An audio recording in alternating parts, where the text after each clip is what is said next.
What's up, everybody? It is Broken Havoc here, right here on the Broken Havoc podcast, here to discuss everything in and outside of the ring of professional wrestling, here to discuss, review, and break down the Royal Rumble that happened last Sunday, of course. Overall, this show was really good for what it was. Usually, when it comes to Royal Rumbles, they're good, but many years, especially in recent years, WWE really kind of they weren't bad. It's just I don't know. It just, for me at least, didn't really feel special. Last year was awesome. I thought last year's pay-per-view was pretty good. 2019, everybody knew Seth Rollins was going to win, but everybody wanted Seth Rollins to win. 2018, of course. The past few years it was good, but I feel like it didn't. I feel like, in my opinion, the undercard didn't deliver as well. The undercards were good in, those past pay-per-views, but I feel like this one especially, the undercard was really good. The match with Roman and Kevin Owens was phenomenal. But yeah, we're going to be breaking down this pay-per-view.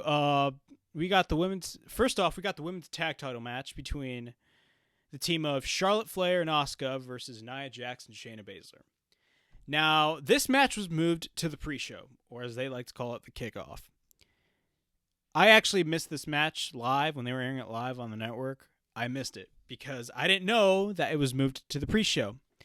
Granted, this match didn't need to happen regardless. Charlotte and Asuka, I don't know why they're tag champions. Asuka's the Raw Women's Champion, and they're doing nothing with her at all. God knows what they're going to do with Charlotte. But yeah, it was your typical tag title match. I didn't really take a lot of notes on this match like I do the other ones. But yeah, it was kind of a basic match. The match ended basically with Lacey Evans Ric Flair and Lacey Evans literally giving, hitting Charlotte Flair with the brass knucks. Lacey Evans, that maybe. Ric Flair came out as a distraction, but Lacey Evans literally had, I believe it was brass knucks, and literally just hit Charlotte and then cost, Charlotte the match. And Nia Jax and Shayna Baszler are your new women's tag champions. Overall, it was an okay match. I didn't really care for it. It was in the kickoff show, and really, I honestly do not care about the women's tag titles. This is why. I say that because WWE does not put any emphasis on the titles whatsoever. The belts don't mean anything, as they should. I remember everybody was pushing, including myself, for women's tag titles, but at the same time, what really was WWE going to do with it? They didn't really do anything with it. The first champions were Bayley and Sasha Banks, and they dropped them to the Iconics at Wrestlemania, which was a dumb decision, by the way. They should have kept the belts with Sasha and Bayley, but it made no sense. The women's tag titles are kind of embarrassing, if you ask me. But yeah, it was an all right match. I didn't care for it as I should have, but I just was not that big of a fan of the match, and it was all right. Jax and Baszler are your new women's tag champions.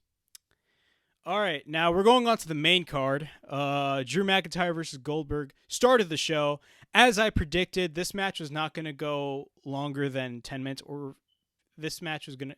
Look, I predicted this match was going to go it was going to go less than 10 minutes, and it was not going to go over 10 minutes. This match was short, really short. It was not the best match in the world. This whole match was just spears, jackhammers, back and forth for 5 minutes. Goldberg looked really different. Well, not really different. It was Goldberg, but Goldberg, he was wearing different attire. He was wearing MMA style attire, kind of like Brock Lesnar, which is really weird, I might add, especially for Goldberg. But yeah, the match starts. We get a headbutt. First off, we get a headbutt by McIntyre on Goldberg and Claymore kick on Goldberg. Goldberg hits a spear on Drew on the barricade. Then the match starts. Literally, I honestly thought the bell rung, and I thought, when the bell rung again, I was like, well, the bell didn't ring again, but when the bell rung, I was like, wait, the match didn't start. I was kind of confused. But yeah, we had a Claymore kick by Drew. Goldberg ducked for the second Claymore. Spear by Goldberg, hits a second spear, gets a 2 count. Goldberg goes for the jackhammer and gets a 2 count. Goldberg goes for the spear and Drew ducks. Goldberg goes for the Claymore kick. He gets a 2 count. Well, no, he gets a 3 count and wins the match. Overall, WWE made the right decision with Goldberg not winning the match. I think Goldberg winning the WWE title will literally devalue the belt and really make it meaningless, in my opinion, because you're just giving it on another legend. Now, Edge won the Rumble, and I'll tell my stance on that, and I'm actually really happy about that, by the way. But that's later on in the video. But Drew winning the match makes sense. He should have won this match to begin with. This match was not going to go longer than 10 minutes. Not even longer than 5 minutes. This match was extremely short. But yeah, I mean, it was a pretty good match. I actually, like, when the match started, I was literally scared to death. Like, honestly, I was literally scared to death that Goldberg was most likely going to win this match. I was like, bro, if these people put Goldberg over and Goldberg goes over in this match, I'm done. Literally, every time when Goldberg would go for a pin attempt, I'd be so scared. Like, my heart would be racing, and I'm like, oh god, no, he's gonna win. It's gonna be it's just gonna be a huge debacle. You know what I mean? It's gonna be terrible.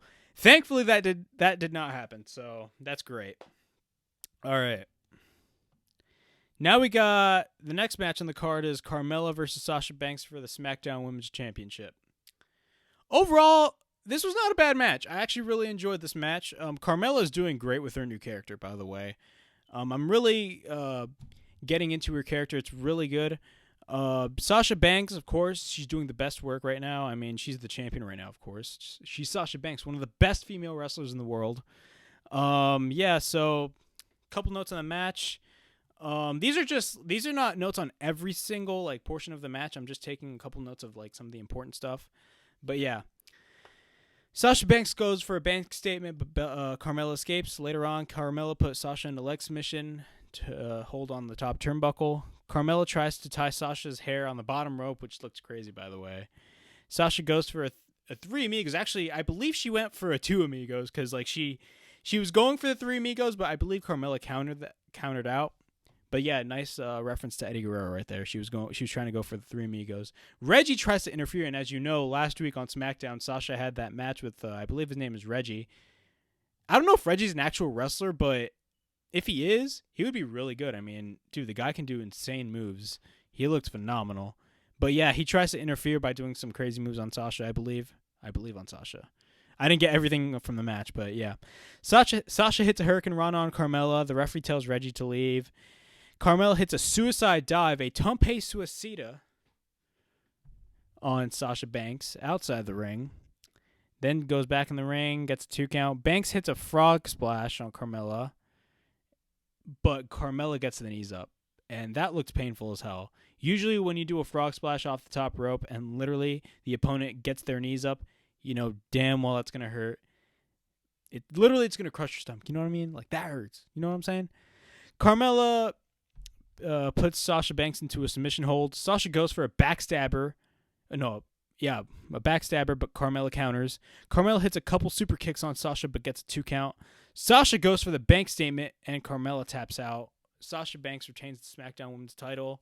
Overall, not a bad match. The first few portions of the match, when I was watching it, I kind of, like, I don't want to say, like, felt like it was kind of a throwaway match, because it really wasn't.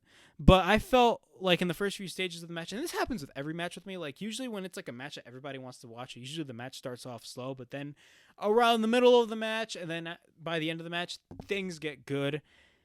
It was the situation with this match. This match was a pretty good match. And, you know, Sasha, of course, is retaining the belt, and she's probably going to keep the belt until WrestleMania, and probably going to keep the belt even after WrestleMania. I mean, Bianca Belair won the Royal Rumble, and, you know, everybody wants to see the match between Bianca Belair and Sasha Banks. That's just a match everybody wants to watch. All right.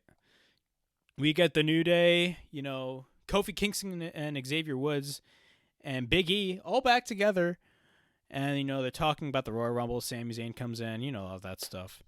Now we got the Women's Royal Rumble. Now, there were a couple surprise entrants, but basically what I'm going to do for this Royal Rumble, look, again, it's hard to take notes on a match. especially the Royal Rumble, because there can be a lot of stuff like literally just happening all at once. But I'm gonna just basically tell you guys all of the entrants and a couple of stuff that I enjoyed. All right, number 1 is Bayley, and number 2 is Naomi. She looked great in this match. I'll be honest, she looked really good. Bayley and Naomi started 1 and 2. Number 3 is Bianca Belair. Number 4 is Billie Kay. Number 5, Shotzi Blackheart from NXT. Now, I'm not really, I don't watch a lot of NXT. I mean, I don't even watch NXT at all because, it's head-to-head with AEW. And people say, oh, why can't you DVR it? Look, I have other stuff. It's too much content to consume. And I have enough stuff to watch. But nothing against NXT. I love NXT because, the wrestlers work hard there. You know what I mean? And they produce a really good show, as I've seen. The many times I've watched NXT, they produced really good shows, but I'm not really that big of an NXT watcher nowadays. So yeah, it was great to see Shotzi Blackheart. I heard a lot of good stuff about her. Number 6, Shayna Baszler. Number 7, Toni Storm, which was a surprise. Number 8, Jillian Hall. Yes, that Jillian Hall. The one with the speaker on her ear and stuff, and literally singing like she thinks she knows how to sing, but she really doesn't. Really terrible. Number 9, Ruby Riott. Number 10, Victoria, a.k.a. Tara in TNA. Victoria, that was a surprise right there. Victoria, I thought she looked pretty good in this match. I mean, but overall, I mean, of course she was not going to win. And most likely this is going to be a one-off for her. Many of the surprise entrants or the surprise returns in this match are most likely going to be a one-off, or are a one-off, basically. Now, in the men's Royal Rumble, that can probably be a different story. Number 11, Peyton Royce. Number 12, Santana Garrett. Number 13, Liv Morgan. Number 14, Rhea Ripley. Number 15, Charlotte Flair, which... everybody knew Charlotte Flair was going to be in this Rumble. I was afraid that she was going to win it. Number 16, Dana Brooke. Number 17, Tori Wilson. Number 18, Lacey Evans. Number 19, Mickie James. Number 20, Nikki Cross. Number 21, Alicia Fox. Number 22, Mandy Rose. Number 23 is Dakota Kai, which is phenomenal in the ring. I really like Dakota Kai in the ring. Number 24 is Carmella. Number 25 is Tamina. Number 26 is Lana. Number 27 is Alexa Bliss. Number 28, Ember Moon. Number 29, Nia Jax. And number 30, Natalya, of course. She beat Tamina on FS1 on Saturday. Now, overall, this match was pretty good. Now, when it came to crazy spots in this match, I mean, there was a lot of funny spots. R-Truth at one point came in this match as well. Like, R-Truth literally interviewed in the match and literally thought he was going to be in the Rumble. All of a sudden, the other wrestlers coming and chasing him for the 24/7 title. Alicia Fox literally just pinned him and all of a sudden just ran off. Well, did run off, I believe she took the belt. I don't even remember what happened, but again, it's a battle royal and a lot of stuff happened all at once. But yeah, for what I got, I mean, this is a pretty good Royal Rumble. I mean, Bayley got eliminated by Bianca Belair. I believe they missed that shot. Rhea Ripley eliminates Dana Brooke by throwing her over the apron, not throwing her over the apron, throwing her on the apron, which looked really devastating. Lacey Evans even at one point came out with Ric Flair with Charlotte's robe. Mickie James was a surprise as well. Mickie James, of course, I believe she was injured for a while, but I'm not sure. Let's see. The end of the... Actually, no. I actually want to talk about this spot, which I really liked. There was just one spot in the match that I really loved, and that was Naomi and Bianca Belair. So basically, they were both about to be eliminated, and I believe their legs were like on the apron. And then literally what they did was they literally just teamed up and tried to lift each other up back in the ring. That was a really fantastic, not spot, but like moment in the Rumble. I mean, Naomi is great in the ring. I really like Naomi. I mean, Naomi is really good in the ring. But yeah, by the end, I mean, you had Charlotte, Rhea, and Bianca as the final three. I was actually really afraid that Charlotte was actually going to eliminate Rhea and Bianca, but thankfully that wasn't the case. But that final three was actually pretty good. But really, down to the final two. The final two was, of course, Rhea and Bianca. When Charlotte got eliminated, she looked like she had that smile on her face. She was like, "All right, you got me, you got me." But yeah, Rhea and Bianca were the final two in the match. They were both going back and forth, trying to eliminate each other, but really couldn't get the job done. In the end, Bianca Belair won the 2021 Women's Royal Rumble. Overall, great decision. Bianca deserves it. I think Bianca is going to be a big star in the next probably 5 years. She's not even the 5 years. She's going to be a big star like now. Like, I feel like she is on her way to superstardom. If they book her right, I honestly believe she's going to be a big star in the future. And of course, after she won, she was really emotional. This was a really emotional moment in the match. She was really happy. And, congrats to Bianca Belair because she really does deserve the Royal Rumble win. And, yeah, that was your Women's Royal Rumble. Let me take a sip of this coffee. My head is killing me right now. Oh, good God. All right. We got Roman Reigns and Kevin Owens in a last man standing match. From what you would expect, this was a really good match. And this was a last man standing match. This match didn't even happen in the ring. Well, it had started off in the ring, but literally this match was just going on everywhere, like on top of those video screens, backstage, all around Tropicana Field, you name it.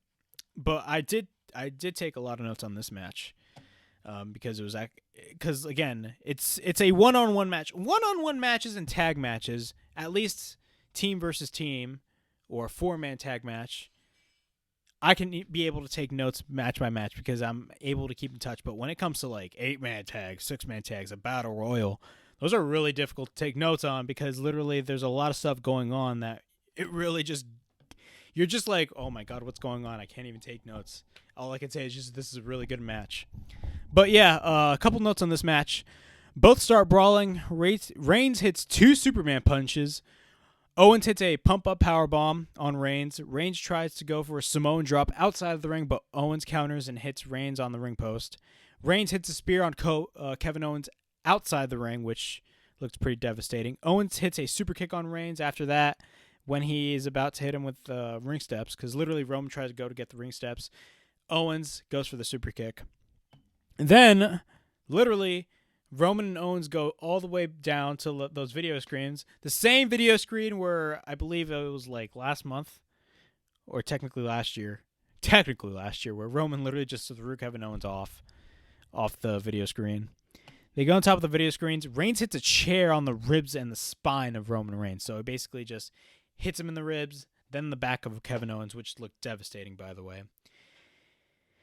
Then after that, Rowan tries to get back up. He grabs the chair, and Reigns gets hit with the chair by Owens on the leg, which looked nasty as well. Roman fights back and utilizes the chair, hits Owens with the chair.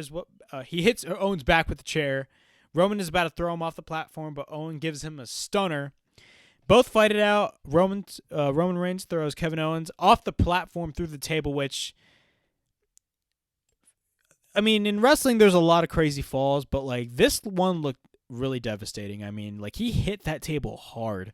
That one looked really bad. All right. I forgot the counts by the referee, but I mean, throughout this match, I mean, literally it looked like these guys were about to lose because they always got up either on the count of 8 or the count of 9. So by this point, Kevin Owens gets up by the count of 9. Owens beats up Roman and hits a pump-up powerbomb on the table. Then Owens hits a splash on Roman through a table. Owens gets up at the count of 6, and Roman gets up at the count of 9. And he literally throws a ladder on Roman Reigns. He hits Reigns with, literally, Kevin Owens grabs a small ladder, like a ladder like this big, and just hits him with it. And then he puts him on top of a table. Then Owens goes on top of a forklift and does a senton off of that forklift onto Roman Reigns, which looked awesome, by the way. I mean, Kevin Owens is phenomenal when it comes to sentons. I mean, there's a lot of wrestlers that do really good sentons, but like, dude, that senton by Kevin Owens, though it may look, of course, it was painful, of course, but like, dude, that was awesome. That I kind of marked out for that. That was really cool. So yeah, after he hit the senton, Reigns gets up at the count of 9, but he can barely stand. Owens is in control and grabs Roman and walks out of the stage. Reigns gets back up at number 9, hits a Superman punch on Owens. Reigns hits a spear through the screen on the stage. Kevin Owens gets up at 9. Reigns walks towards Owens and has a pair of handcuffs on his hands and literally is handcuffing Owens. Owens hits a stunner. Like, literally, Roman tries to handcuff Kevin Owens, but Owens just counters with the stunner. Reigns all of a sudden gets handcuffed, but like he gets handcuffed like there's a scaffolding, of course, on the stage, because when they go back to the stage, like, they're on like the side of it. Roman like gets handcuffed like on the bottom portion of that scaffolding, and it was really tough to like for him to get out.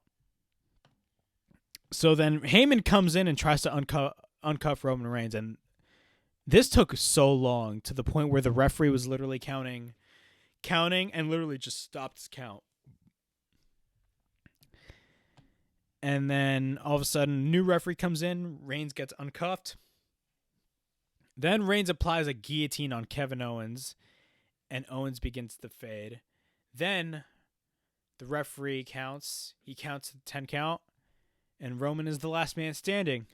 Overall, I thought this was a badass match. I mean, this match was really good. Reigns looked phenomenal. Kevin looked great. I mean, even though he lost the match, people always say, look, he got buried. No, he didn't. He didn't get buried. And Reigns is doing the best work of his career, and he shouldn't lose whatsoever. I don't care what anybody says. Roman Reigns, for all the crap he got when he was a babyface, he is doing the best work of his career as a heel. And Reigns is phenomenal at it. Like, literally, Roman, if there was a crowd, Roman would have gotten heat for that crap. For many of the tactics he tries to, like, pull off. But actually, I think I forgot one spot. I literally, where is that? I could have sworn Roman Reigns. I forgot to mention this, but literally Roman Reigns had a golf cart and literally just ran over Kevin Owens. He literally, like, if this was like during the match, this was like right before Kevin did the senton, I believe. Like, Kevin was literally going like backstage behind the stage, behind gorilla position, and literally you were literally like the camera was following Kevin Owens but from behind, and literally Roman Reigns just pops up out of nowhere with the freaking golf cart and literally just runs over Kevin Owens with the golf cart. That was crazy. I was like, what the hell? They got that from Kenny Omega. I'm kidding. That was a badass spot, though. I really loved the golf cart spot. That was really badass. But overall, this match was really awesome. I really enjoyed this. But yeah, this match was pretty good. Next, we got the Men's Royal Rumble. The Men's Royal Rumble, overall, this is a really good Royal Rumble match. My favorites were either Edge or Daniel Bryan.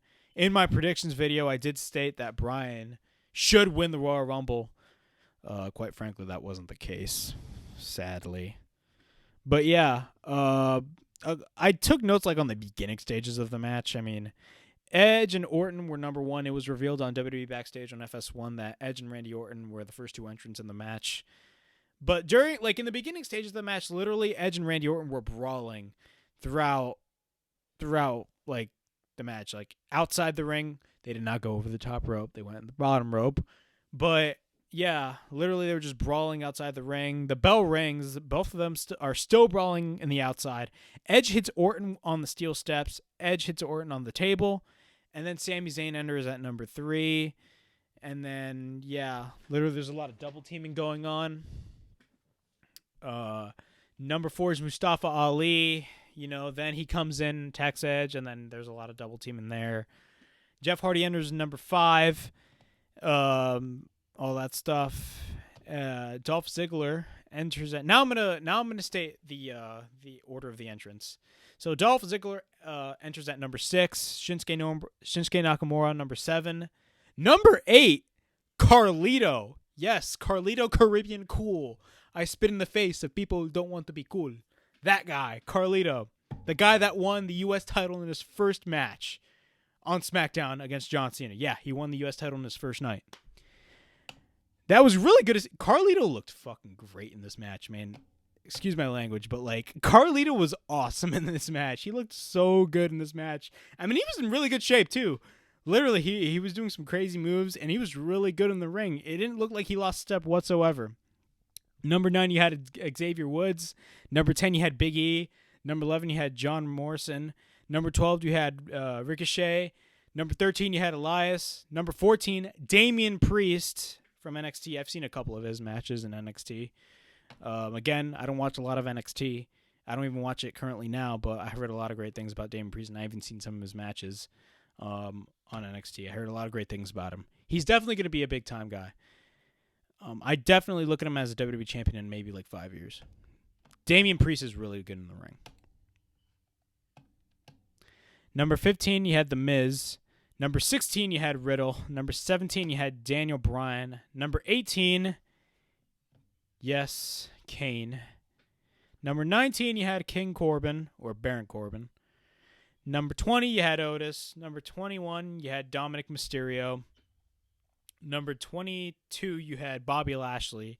Number 23, you had Hurricane Helms, who really, I mean, it's Shane Helms, but you know he's just whatever. Like really, Hurricane. Like nobody cared. I mean, it was kind of funny though. I'm not gonna lie, he looked really stupid, but it was really funny. He got eliminated mad quick. I believe he got eliminated by AJ Styles. Correct me if I'm wrong.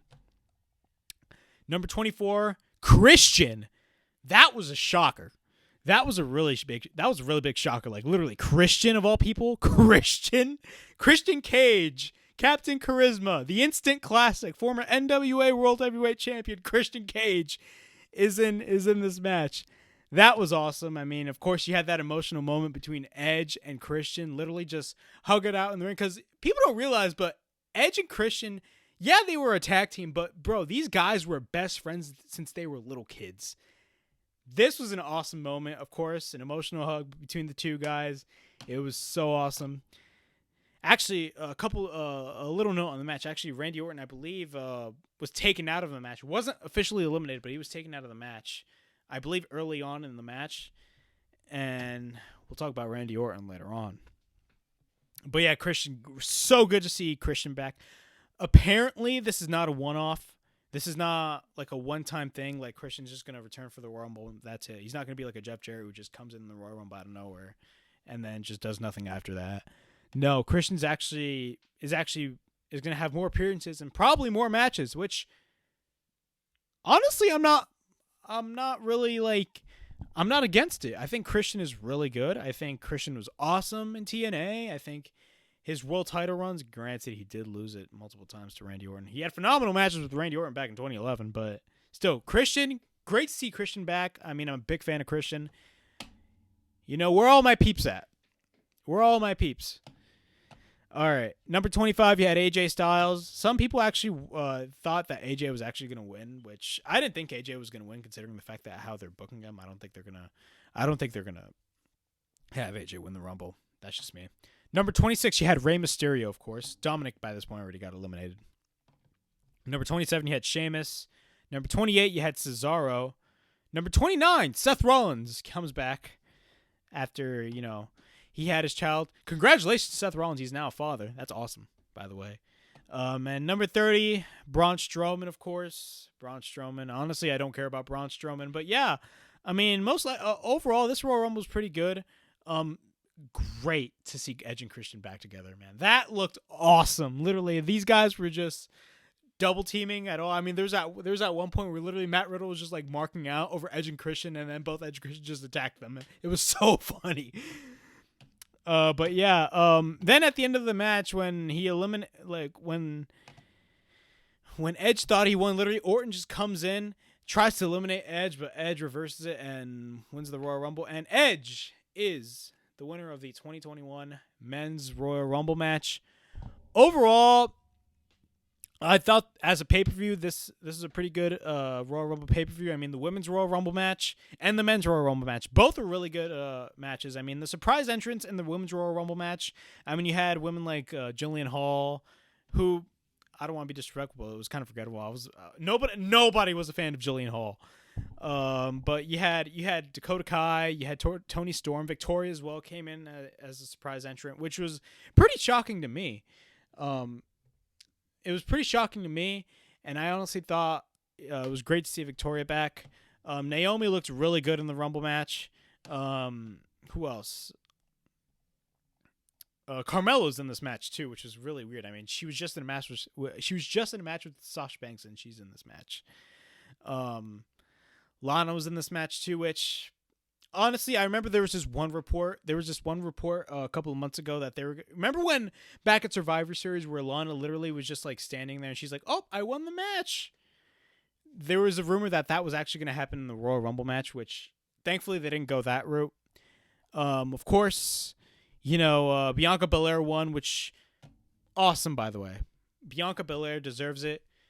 I cannot wait. Most likely they're going to book Sasha and Bianca Belair at WrestleMania, which is a good decision. That should be the way that they should go. As far as the men's Royal Rumble match, as I said in my predictions video, I didn't mind Edge winning the match and actually facing McIntyre. Now, Edge should not, and I repeat, should not go and wrestle Roman Reigns. I don't care how good the match is. It makes no sense for him to wrestle Roman Reigns. Roman Reigns should wrestle Daniel Bryan. That's just the case. He should wrestle Daniel Bryan and probably win, and most likely win or retain the Universal title. Edge, on the other hand, when it comes to Edge, he should face Drew McIntyre, because if he goes to and faces Roman Reigns, really, what is Drew McIntyre going to do? He's not going to do anything. They're just going to book him in a random match with some random wrestler that had no build whatsoever, and boom, that's his match at WrestleMania. I don't think that's going to that shouldn't happen whatsoever. Drew McIntyre should face Edge at the Royal Rumble, not the Royal Rumble, at WrestleMania. He should face Edge at WrestleMania. Now, as far as the outcome goes, I wouldn't mind Edge winning the WWE title again, because granted, they are telling the story that Edge never lost the world title. He had to relinquish it because, of course, he retired. He retired as the World Heavyweight Champion. So, if you're going to tell that story, it's best to tell that story with Drew McIntyre. And I feel like if you're going to have Edge win, at least have, this is not a Goldberg situation. Yes, Edge has creative control over his character, but I do believe that he's not going to be the type of guy that just buries talent. Because look, the Goldberg match with The Fiend, The Fiend had no offense in that match. It was multiple spears, jackhammers, boom. Goldberg wins the belt. That's kind of lazy. I don't think Edge is like that. Edge I believe, I will be rooting for Edge to win the WWE title. But at the same time, if Drew McIntyre actually wins, I don't have a problem with it either. But if Edge wins the title at WrestleMania, if this match is even going to happen at WrestleMania, Drew McIntyre will most likely look strong in that match. And nothing will happen to Drew. Drew will look strong in that match against Edge. That's just my opinion. But yeah, those are my thoughts on the Royal Rumble. Overall, this is a really good pay-per-view. Who knows what's going to happen on the road to WrestleMania, of course. We are on the road to WrestleMania 37, which is going to take place at Raymond James Stadium 2 nights in Tampa, Florida. In April, of course. And we got Elimination Chamber in February. We got Fastlane. We got Revolution March 7th as well. I'm also going to be, right after this, I'm going to be filming the Raw review, or the Raw breakdown as I'm going to call it. And then, of course, tomorrow night is AEW Dynamite. Friday night is SmackDown, so I'm going to get you guys my reviews on those shows. And yeah, overall, this is a really good show, and I really enjoyed this show. Hopefully WWE does the right thing when it comes to booking decisions on the road to WrestleMania, because every year WWE does something stupid when it comes to WrestleMania booking, but let's see how this goes. And yeah, that's my review on the Royal Rumble. Make sure you guys hit that notification bell for all notifications on my channel, of course. And yeah, and subscribe, of course. This is Broken Havoc, signing out.